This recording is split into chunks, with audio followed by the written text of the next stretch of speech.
I never believed in fate until the night I walked into the wrong restaurant and sat down at the wrong table. My name is Jax Riley. And this is the story of how one mistake changed everything. The fluorescent lights in Riley's Ranch had been flickering for 3 days straight, casting shadows that danced across the oil-stained concrete floor like ghosts of better times. I was under the hood of a Mercedes S-Class, my hands deep in its guts, when my phone buzzed for the 5th time that hour. I knew without looking it was Jessica. My sister had been on my case all week about this blind date she'd set up, insisting I needed to get out more. Meet someone. Stop living like a hermit in my garage. The truth was, I didn't have time for dating. The shop was barely keeping its head above water. A massive chain called Automax had opened 3 blocks away, undercutting our prices and poaching our customers with their glossy advertising and corporate efficiency. Dave, my lead mechanic and the closest thing I had to a best friend, had been working double shifts just to help me keep the place afloat. Every morning I woke up wondering if this would be the day I'd have to close the doors on everything I'd built. I pulled myself out from under the Mercedes and wiped my hands on a rag that was probably dirtier than my hands. The phone buzzed again. I sighed and answered. Jax, please tell me you didn't forget. Jessica's voice came through, equal parts exasperation and concern. I didn't forget. I lied. You're still at the shop, aren't you? Maybe. Jax. Her tone shifted. Softer now. You can't keep doing this to yourself. When was the last time you did something that wasn't about the shop? I didn't have an answer for that. Since I'd left the Marines 4 years ago and poured every cent of my savings into this place, Riley's Wrench had become my entire world. It was all I had left of our father, who'd taught me everything I knew about engines before cancer took him. I couldn't let it fail. The reservation is at 7. Jessica continued. Giuliano's, the Italian place on 5th. She'll be wearing a blue dress, sitting at the table by the window. Her name is Sophie. Just go. Have dinner. Be yourself. What's the worst that could happen? Famous last words. I looked down at my oil-stained jeans and the leather jacket I'd worn since my service days. It had seen better times. Just like me. But I didn't have time to go home and change. And honestly, I didn't have anything better to wear anyway. If Sophie couldn't handle a working man who smelled faintly of motor oil, then she wasn't the one for me. Giuliano's was the kind of place I'd never step foot in under normal circumstances. Crystal chandeliers hung from the ceiling like frozen waterfalls, and soft classical music floated through the air. I felt every eye in the restaurant turn to look at me as I walked in. My boots too loud on the polished marble floor. My jacket too worn against the backdrop of designer suits and cocktail dresses. The hostess gave me a look that could have stripped paint, but I ignored her and scanned the room for a blue dress by the window. My eyes landed on a woman sitting alone, her back to me, wearing exactly what Jessica had described. Dark hair cascaded down her shoulders, and even from behind, she looked elegant in a way that made me want to turn around and walk right back out. But I'd promised Jessica, so I took a breath and walked over. Excuse me. Are you Sophie? I asked, suddenly aware of how rough my voice sounded. She turned, and I felt the air leave my lungs. She was beautiful, but not in the polished, artificial way of the other women in the restaurant. There was something real in her eyes, something intelligent and sharp. They widened slightly as they took me in, traveling from my scuffed boots to my worn jacket. But I didn't see judgment there. I saw curiosity. I think there's been some mistake, she said, and her voice was like music, clear and confident. I'm Ellie. Who are you looking for? My sister said I was meeting someone named Sophie. Blue dress. Table by the window. I gestured awkwardly. You're wearing a blue dress at a table by the window. Her lips curved into a smile, and something in my chest tightened. Well, I am wearing a blue dress at a table by the window. But I'm not on any blind date. I'm waiting for my father. I should have apologized and walked away. I should have found the hostess and figured out where my actual date was sitting. But something made me stay rooted to the spot, staring at this woman who was looking at me with amusement dancing in her eyes. "I'm Jax," I said, because I couldn't think of anything else to say. "Hello, Jax." She extended her hand. "I'm Ellie Vance." I took her hand. And the moment our skin touched, I felt it. That spark people write songs about. The one I'd always thought was bullshit. Her grip was firm, confident, and when our eyes met, I saw her feel it too. It was then that I noticed the wheelchair. I don't know how I'd missed it before. Probably because I'd been too focused on her face.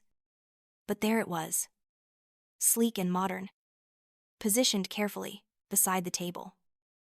She must have seen something change in my expression because her smile faltered slightly, as if bracing for whatever came next. Here's the thing about being a Marine. They teach you to assess situations quickly, to see past the surface to what really matters. In combat, you learn fast that assumptions get people killed. So when I looked at Ellie Vance, I didn't see a disability. I saw a woman sitting alone in an expensive restaurant, with eyes that suggested she could probably take me apart in a debate without breaking a sweat. And a smile that made me forget why I'd been so reluctant to come here in the first place. "It's nice to meet you, Ellie," I said. And I meant it more than I'd meant anything in a long time. "My father is chronically late," she said, tilting her head slightly. "And you seem to have been stood up by Sophie.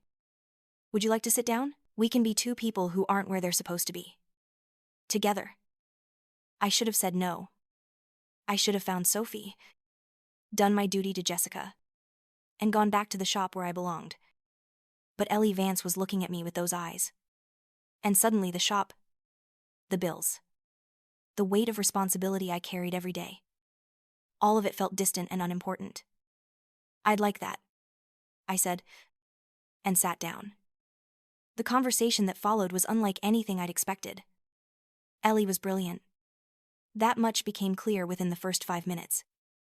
She worked as a software engineer, specializing in algorithm development for artificial intelligence systems. She explained it in a way that made even someone like me, who'd spent more time with carburetors than computers, understand the elegance of what she did. "I've been developing a predictive maintenance system," she said, her eyes lighting up as she talked. "It uses machine learning to analyze patterns in mechanical systems and predict failures before they happen. It could revolutionize how people maintain their vehicles." I leaned forward, genuinely interested. "So it would tell someone their transmission is about to fail before it actually does." "Exactly. Instead of waiting for something to break, you could prevent the breakdown entirely." "That would put me out of business," I said with a grin. She laughed, and the sound made something warm bloom in my chest. "Or it would give you a new revenue stream. Prevention instead of repair." "Tell me about the shop," she said. And I found myself opening up in a way I rarely did. I told her about my father, about learning to take apart engines before I could ride a bike, about the Marines and how I'd saved every penny to buy Riley's wrench when I got out.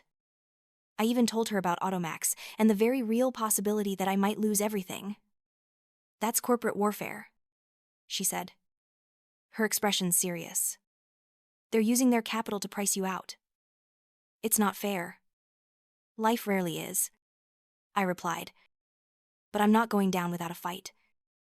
"Good," she said, and there was something fierce in her eyes. "Don't." I realized I'd been talking for almost 20 minutes straight, which was about 19 minutes more than I usually talked about myself. "I'm sorry. I'm monopolizing the conversation." "Don't apologize. It's refreshing to meet someone who's passionate about what they do." She paused, seeming to make a decision. "Can I ask you something?" "Sure." "You haven't asked me about the wheelchair." I met her eyes steadily. "Should I?" "Most people do. Either they ignore it and act like it doesn't exist, which is almost worse than staring, or they immediately get this look of pity and start asking invasive questions about what happened. I figure if you want to tell me, you will," I said. "And if you don't, that's your business." The chair is part of you, but it's not all of you. Same way my scars are part of me but don't define me. Something shifted in her expression, a softness replacing the defensive edge. What scars? I pulled up my sleeve to reveal the long, jagged scar running up my forearm. IED in Kandahar. I was lucky. 2 of my guys weren't. Her hand reached out, fingers hovering over the scar but not quite touching. I'm sorry. Life moves forward, I said. We can carry the past with us, or we can let it crush us. I choose to carry it. Car accident, she said quietly. 3 years ago. Drunk driver ran a red light. I was in physical therapy for a year, and the doctor said I'd never walk again. She met my eyes. They were right. But you're still here, I said. Still fighting. Still brilliant. That takes more strength than most people will ever have. Her eyes glistened, and she blinked rapidly. You're not what I expected. What did you expect? I don't know. But not this. Not you. Before I could respond, a cold voice cut through the moment. Ellie. Darling. I see you've made a new friend. I looked up to see a man approaching our table, and I knew immediately this was Richard Vance. He had that look that wealthy people get when they've never been told no. Never had to struggle for anything. His suit probably cost more than my truck. And he wore it with the casual arrogance of someone who viewed the world as his personal playground. Behind him was another man. Younger, wearing an equally expensive suit and a smile that didn't reach his eyes. He looked at me the way someone might look at a stain on their shoe.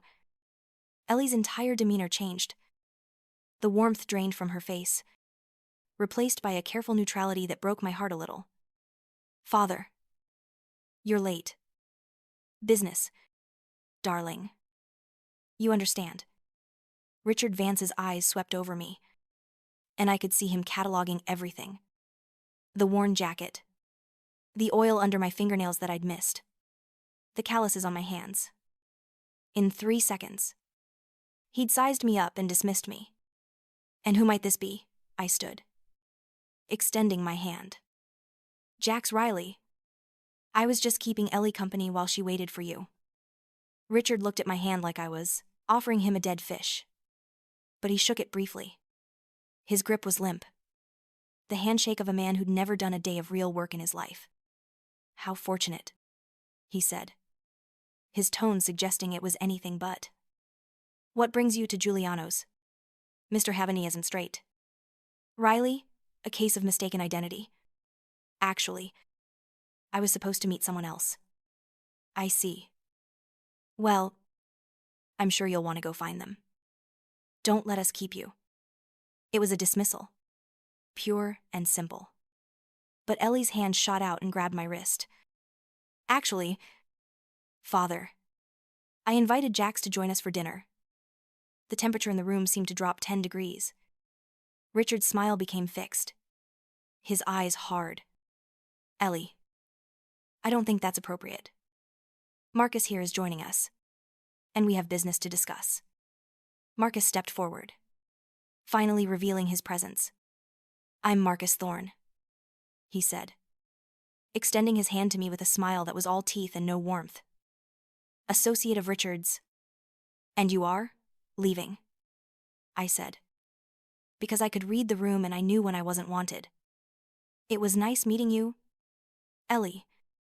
Please stay, Ellie said, and there was something almost desperate in her voice. Her fingers tightened on my wrist. Please. I looked at her, really looked at her, and saw past the elegant dress and the expensive jewelry to the woman underneath.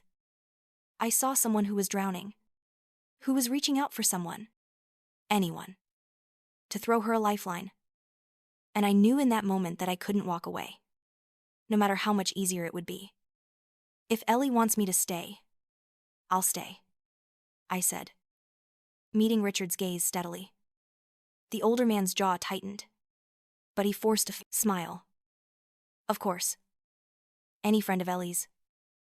Please. Sit. What followed was the most uncomfortable meal of my life. Richard spent the entire time trying to put me in my place with subtle jabs and pointed questions. He wanted to know about my education, my business, my prospects. He asked about my family background, my finances, everything he could think of to prove I was beneath his daughter.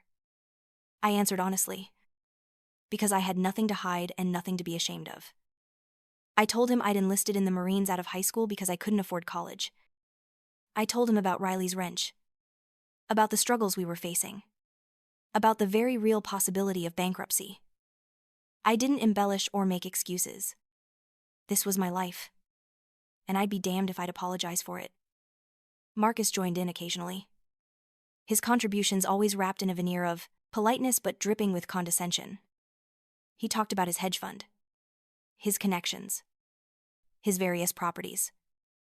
He made sure everyone at the table knew he was someone important, someone with money and power. Ellie sat through it all with her hands clenched in her lap, and I could see her getting angrier with each passing minute.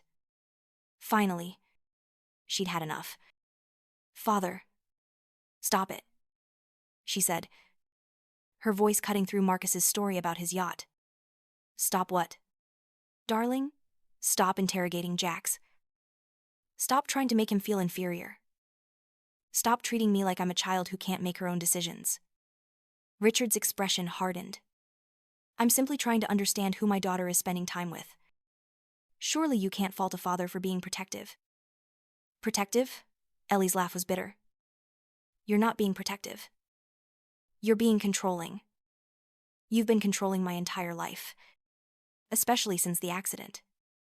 You think I need someone to take care of me, someone to manage me like one of your business ventures. That's not fair, Ellie. Isn't it? You've paraded every eligible bachelor in your social circle in front of me, hoping one of them would be willing to take on the burden of your disabled daughter. Well, I'm not a burden, and I don't need anyone to take care of me." The entire restaurant had gone quiet. People were staring, but Ellie didn't seem to care. She turned to me, and I saw tears threatening to spill from her eyes. "I'm sorry you had to witness this, Jax. This is why I don't go on dates. This is why I spend most of my time alone, working. Because the moment I show interest in someone, my father swoops in to make sure they're appropriate. Ellie, I'm only thinking of your future," Richard said. And for the first time, I heard something genuine in his voice. Fear. Maybe. Or love twisted into something toxic by worry. "No. You're thinking of what makes you comfortable. You're thinking of maintaining appearances and social standing. You've never once asked me what I want." I stood up, knowing this was a family matter and I had no right to be there. "I should go." "No." Ellie grabbed my hand, looking up at me with those eyes that had captured me from the moment I'd seen them. "Don't go. Please." "Ellie. Be reasonable," Marcus interjected, his smile finally slipping to reveal irritation underneath. "This man is clearly not from our world. He doesn't understand the complexities of our situation." Something in me snapped. I turned to Marcus, and I let him see the man I'd been in the Marines, the one who'd stared down enemy combatants and never blinked.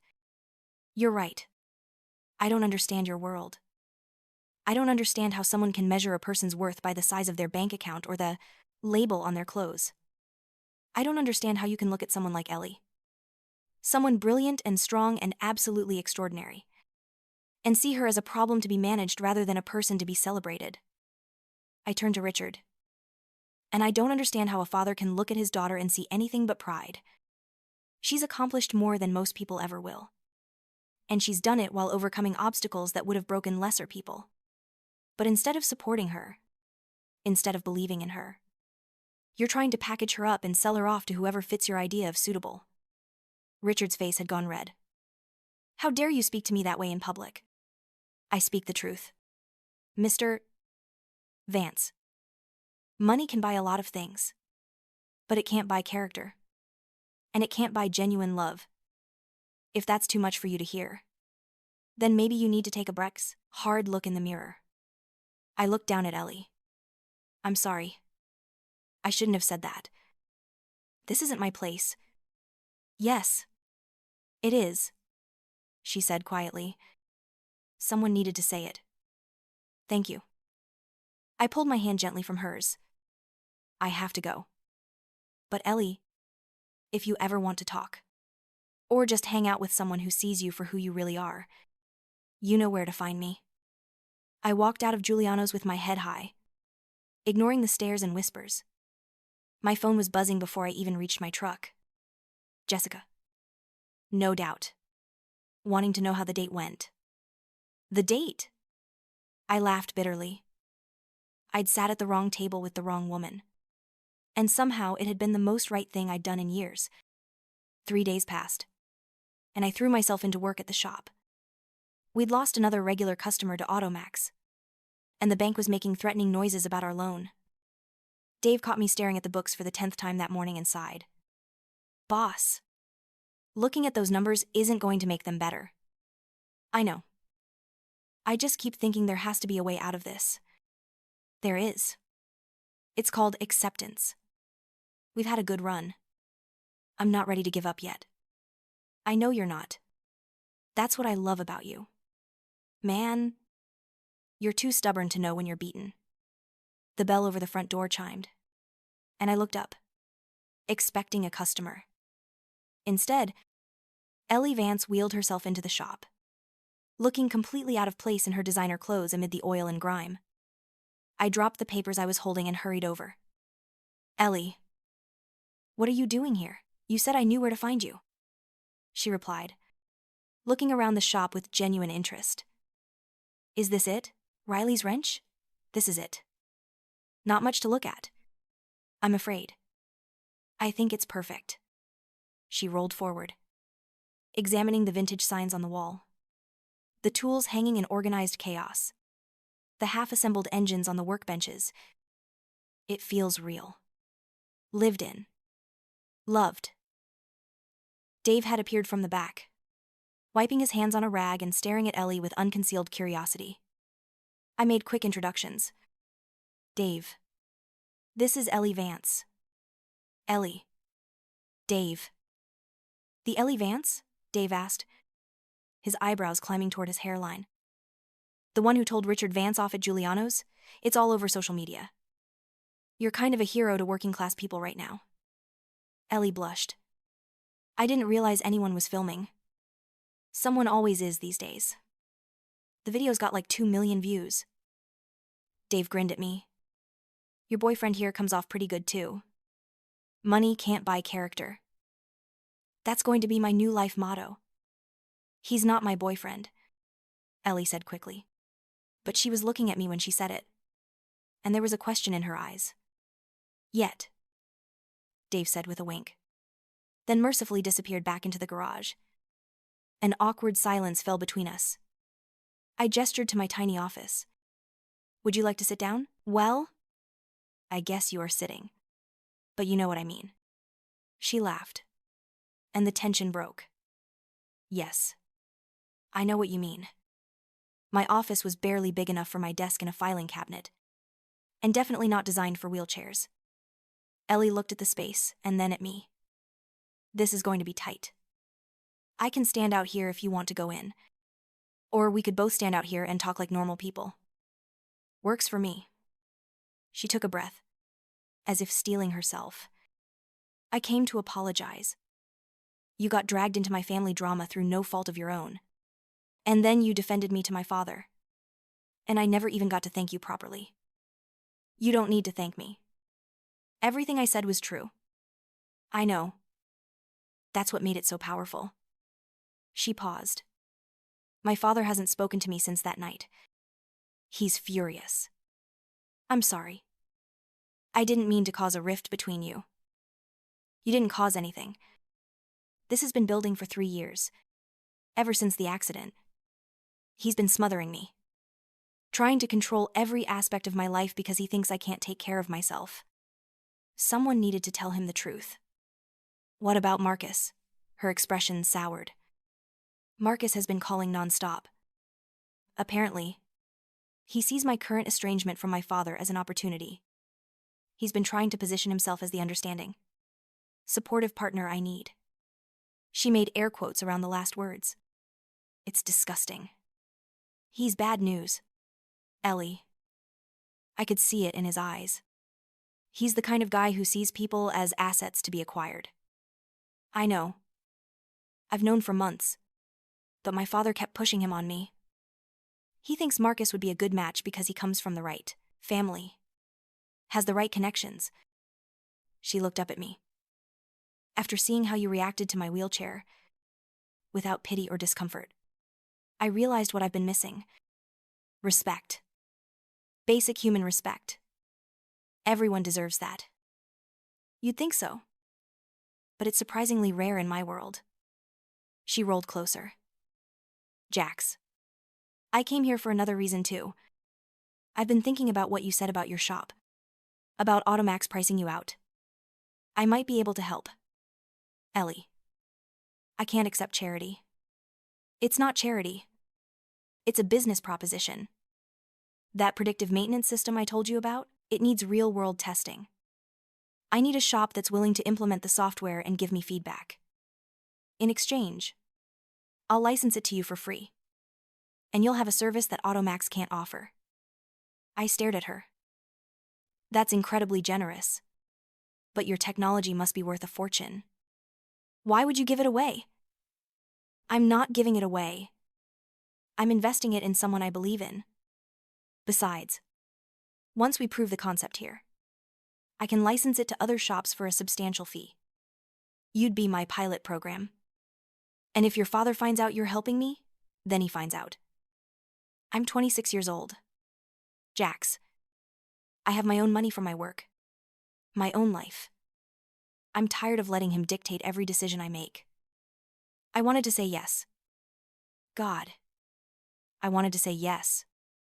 But something held me back. I don't want you to do this because you feel like you owe me something. I'm not. I'm doing this because I saw something in you the other night. Something real and genuine.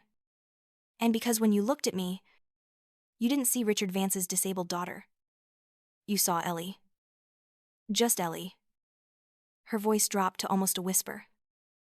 Do you have any idea how rare that is? I knelt down so we were at eye level, not caring that I was getting oil on my jeans. I see you. Ellie. I see someone brilliant and brave and beautiful. And if you want to help my shop, I'll accept. But only if you let me take you to dinner. A real dinner. Not a disaster at an expensive restaurant. She smiled. And it was like the sun coming out. I'd like that. Good. How do you feel about burgers? I love burgers. Then I know just the place. What followed over the next few weeks was unlike anything I'd experienced before. Ellie came to the shop almost every day, working on her laptop in the corner of the garage, programming and refining her system. Dave and the other mechanics were skeptical at first, but when they saw what the software could do, they became believers. The predictive maintenance system was revolutionary. Cars that came in for routine oil changes would get a full diagnostic scan, and the system would flag potential problems weeks or even months before they became critical. We started offering the service for free as a pilot program, and word spread fast. Within a month, we had more business than we could handle. But more than that, I got to know Ellie. Really know her. We'd grab lunch from the food trucks that parked near the shop, sitting on the curb and talking about everything and nothing. She told me about her work, about the algorithms that fascinated her, about her dreams of starting her own tech company. I told her about my time in the Marines, about the brothers I'd lost, about the nightmares that still woke me up some nights. She never pitied me, and I never pitied her. We were just two people who'd been through hard times and came out stronger for it.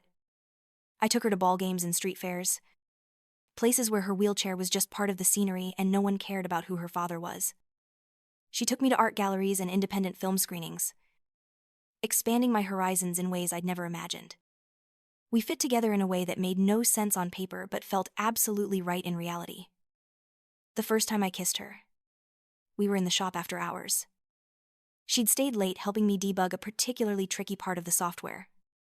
And when she finally got it working, she'd looked up at me with such triumph in her eyes that I couldn't help myself.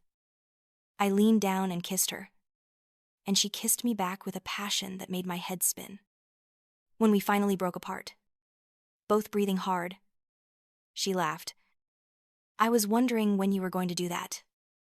I've been wanting to since the moment I saw you in that restaurant." "Then why did you wait so long?" "I wanted to make sure this was real. That we were real." She reached up and pulled me down for another kiss. "We're real. Jax Riley. We're very real."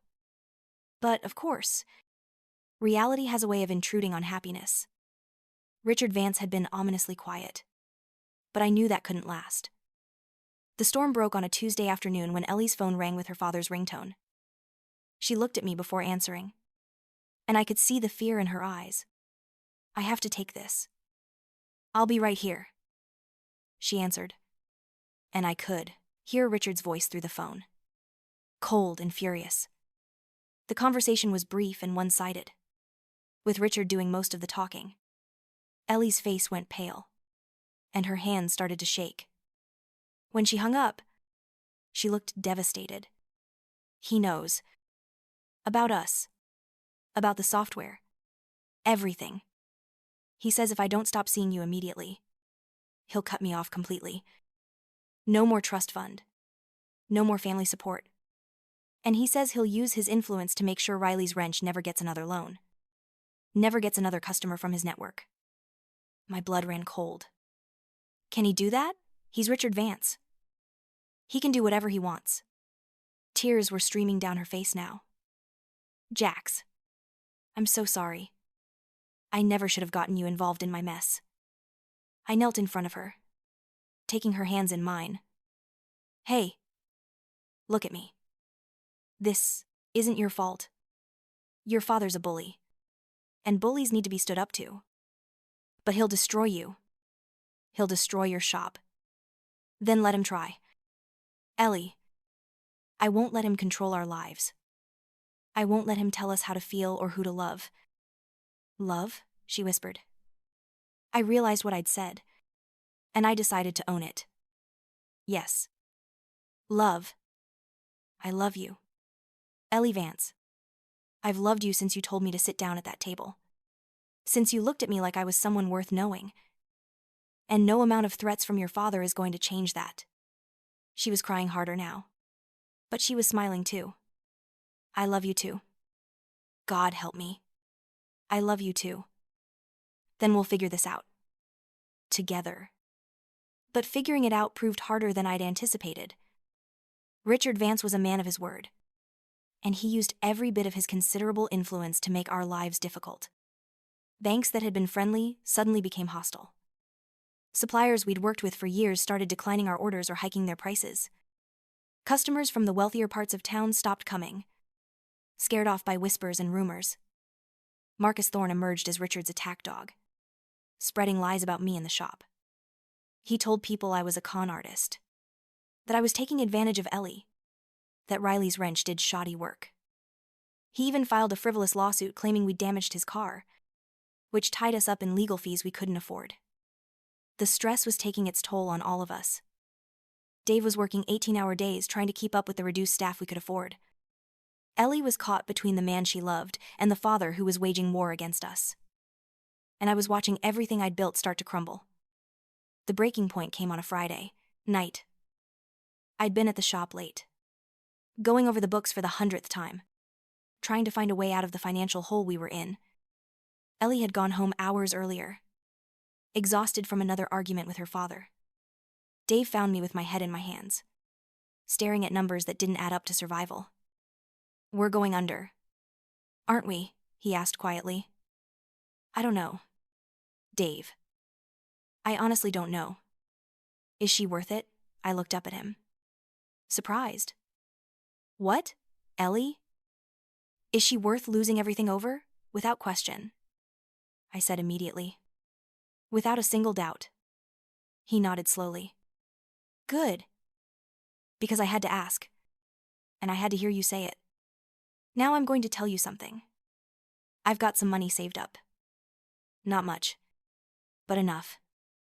And I've got a brother who owes me a favor.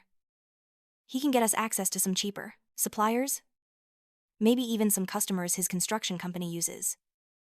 Dave, I can't ask you to risk your savings. You're not asking. I'm offering. You gave me a job when no one else would. Gave me a chance to prove myself. Now I'm returning the favor. I stood up and pulled him into a hug, not caring that we were both covered in grease and sweat. Thank you. Brother, don't thank me yet. We've still got a long way to go. He was right. But his support, combined with the loyalty of our core customers and the growing reputation of Ellie's software, gave us a fighting chance. We started reaching out to smaller, independent shops that were also being pushed out by the big chains, forming a network of mutual support. Ellie threw herself into improving the software, adding features that made it even more valuable. She started shopping it to other shops, licensing it for a fraction of what it was worth just to build a user base. Slowly, painfully, we started to turn things around. But the price was high. Ellie's relationship with her father had deteriorated to the point of barely speaking. Richard had cut her off financially, frozen her trust fund, and used his influence to damage her professional reputation.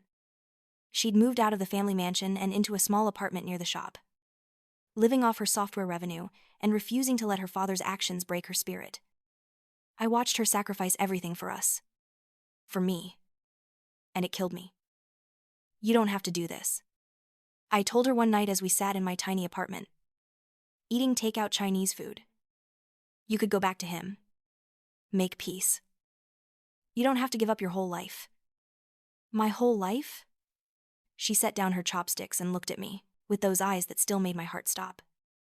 Jax, you are my whole life now. The work I'm doing. The shop. The people we're helping. You. This is real. This is mine. What I had before was just existing in a gilded cage. But you've lost so much. I've gained so much more. I've gained my freedom. My self-respect. My chance to make something that matters. And I've gained you. She reached across the table and took my hand. That's worth everything I lost and more. I brought her hand to my lips and kissed it. I love you. I love you too. The next morning, everything changed. I got to the shop early, as usual, and found Dave already there, staring at his phone with a strange expression. What's wrong? I asked. You need to see this. He handed me the phone. It was a news article. The headline read, Tech CEO Marcus Thorne arrested on fraud charges. I scanned the article quickly, my heart pounding. Marcus had been arrested for securities fraud, embezzlement, and manipulation of company finances. The investigation had been ongoing for months, but it had just come to a head. Holy shit. I breathed. There's more, Dave said. Keep reading. I scrolled down, and my blood ran cold. Richard Vance's company was mentioned as one of the victims of Marcus's schemes. Marcus had been systematically stealing from Richard's company while posing as a trusted business partner. The article estimated the losses in the millions. My phone rang. It was Ellie. Jax. Are you seeing this? Her voice was breathless. I'm reading it now. Ellie. This is huge. It's more than huge. I've been up all night going through the evidence. Marcus was using my father's company as a front for his schemes. He was going to leave my father holding the bag when everything collapsed. How did this come to light? There was a pause. I found the evidence. I've been digging through the company's financial records for weeks, trying to understand why Marcus was so determined to get close to my father. I found discrepancies, traced them back to Marcus, and turned everything over to the SEC. I felt a surge of pride. You did this. We did this. If Marcus hadn't been so focused on trying to destroy you and the shop, he might have covered his tracks better. His obsession with getting rid of you made him sloppy. Where's your father? I don't know. He hasn't called me yet. Richard called an hour later. I watched Ellie's face as she took the call, saw the emotions playing across it. Shock, anger, and finally, cautious hope. When she hung up, she looked at me with tears in her eyes. He wants to see me. Both of us. He says he needs to apologize. We met Richard at a small cafe near the shop. Neutral territory. He looked like he'd aged 10 years in the past few months. His suit was still expensive, but it hung on him differently, as if the man inside it had somehow diminished. He stood when we arrived, and I saw his eyes go to me first. Assessment and wariness in them. Then he looked at his daughter, and something in his expression broke. "Ellie," he said, his voice rough. "Thank you for coming. What do you want?" "Father," he gestured to the chairs. "Please, sit. Both of you." We sat, Ellie and I side by side, presenting a united front. Richard sat across from us and spent a long moment just looking at his hands. "I was wrong," he finally said. "About everything. About Marcus. About you. Jax. About my daughter." He looked up, and I was shocked to see tears in his eyes. "I've spent the past 3 months trying to destroy a good man and pushing away my daughter because I was too proud. Too stubborn. Too convinced I knew what was best. And all the while, the man I trusted was stealing from me. Planning to ruin me. I tried to tell you," Ellie said quietly. "I know. I know. And I didn't listen. I thought you were being manipulated.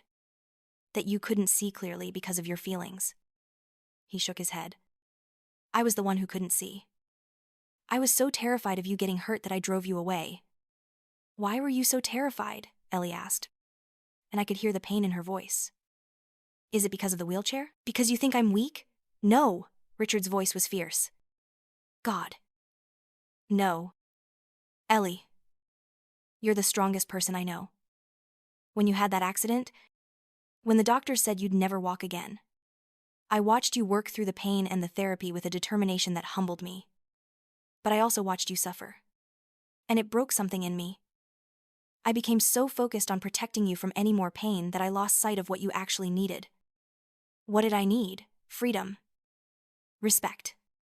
Trust." He looked at me then. Really looked at me. "And apparently, someone like Jax Riley." "What does that mean?" I asked. My defense is still up. "It means I judged you without knowing you. I saw your clothes, your job, your background, and I made assumptions. I thought you were after my daughter's money. That you were taking advantage of her vulnerability." He let out a bitter laugh. "It never occurred to me that you might actually love her for who she is. I do love her. More than anything. I can see that now. I've spent the past week investigating you. Mr. Riley. But not the way I did before. This time I wanted to know who you really were. I talked to your suppliers. Your customers. Your fellow Marines. Do you know what they all said?" I stayed silent. "They said you were a man of integrity.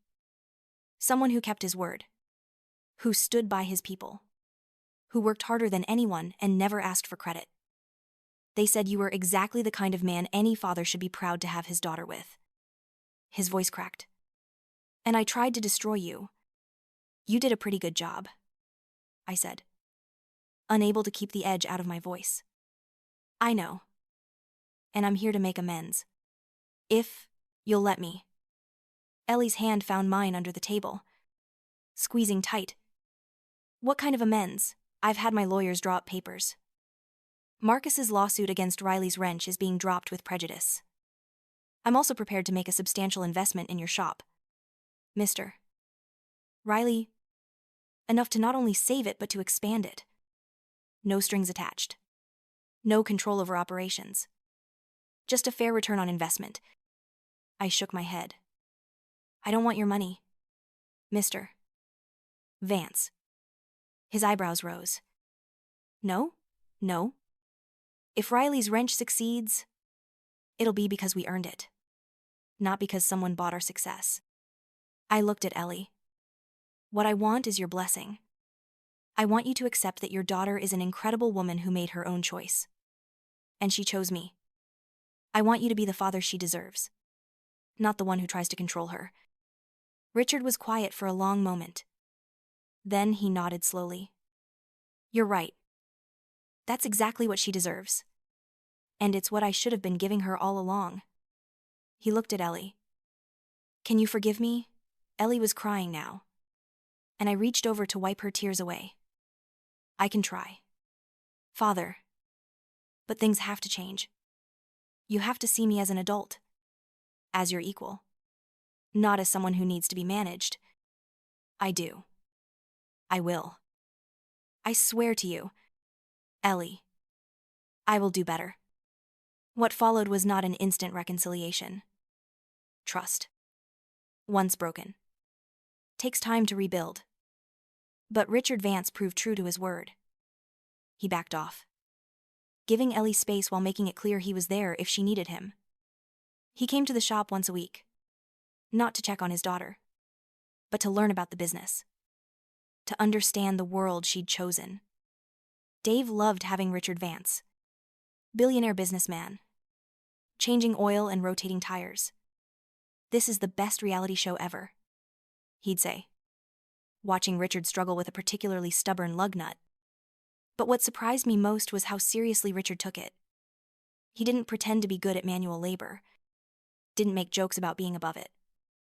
He genuinely wanted to understand what I did, why I loved it, and what made a good shop. I spent my whole life in boardrooms and on golf courses, he told me one afternoon as we worked side by side on a transmission rebuild. I forgot what it felt like to make something with my own hands, to see the direct result of my work. I forgot why I got into business in the first place. Why did you? I asked. Because I wanted to build something that mattered. Somewhere along the way, I lost sight of that. It became about money and status and power. He looked over at Ellie, who was in the office working on her laptop. I almost lost the only thing that really mattered because of it. You didn't lose her. No. But I came close. And I have you to thank for that. Jax. You showed her that she deserved better. That she didn't have to accept being treated as less than whole. She's always been whole. She just needed people to see it. Riley's wrench not only survived, it thrived. Ellie's software became an industry standard, licensed to shops across the country. We expanded to 2 locations, then 3. Dave became a partner, and we hired a dozen new mechanics. We specialized in custom work and high-end restorations, combining traditional craftsmanship with cutting-edge technology. More importantly, we became a place where people with disabilities could come and know they'd be treated with respect. Ellie insisted we make all our locations fully accessible, not just meeting minimum standards, but exceeding them. We hired several mechanics with disabilities, proving that talent and determination mattered more than physical limitations. Richard helped, but not with money. He used his connections to get us contracts, to introduce us to collectors and enthusiasts, to smooth regulatory hurdles. He became, in his own way, part of the team. Marcus Thorne went to prison for 15 years. I didn't feel sorry for him. He'd tried to destroy innocent people for his own gain. And he was paying the price. The last I heard, Richard had testified against him, helping to ensure the maximum sentence. 2 years after that disastrous dinner at Giuliano's, I took Ellie back to the shop late one evening. I'd had Dave and the crew help me transform it, hanging fairy lights from the ceiling, covering the workbenches with flowers, setting up a small table in the center of the garage. What's all this? Ellie asked, looking around in wonder. This is where we're supposed to be, I said. This is where our life really started. Not in some fancy restaurant. This is real. This is us. I got down on one knee beside her wheelchair, pulling out a ring I'd been carrying for weeks, waiting for the right moment. Ellie Vance. You came into my life because of a mistake. A case of wrong place. Wrong time. But it was the rightest wrong I've ever experienced. You've made me a better man.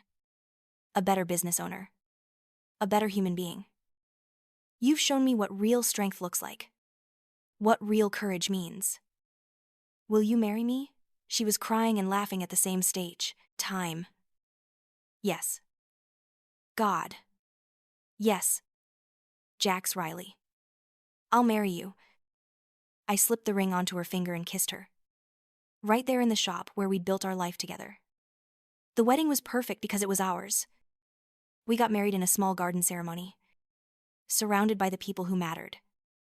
Dave was my best man. And Jessica, who'd set the whole thing in motion with her disastrous blind date, was Ellie's maid of honor. Richard walked Ellie down the aisle, and I saw the pride in his eyes as he placed her hand in mine. Take care of her, he said quietly. With my life. I promised. In his speech at the reception, Richard said something I'll never forget.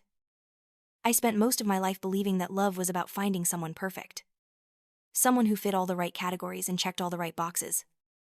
My daughter taught me that love is about finding someone who sees you completely, accepts you fully, and loves you fiercely.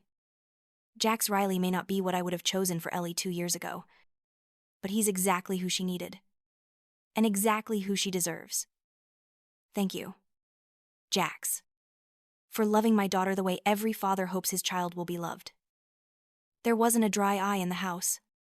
Now, 3 years later, I'm sitting in my office at Riley's Wrench, watching my wife through the window as she talks to a customer about our diagnostic software.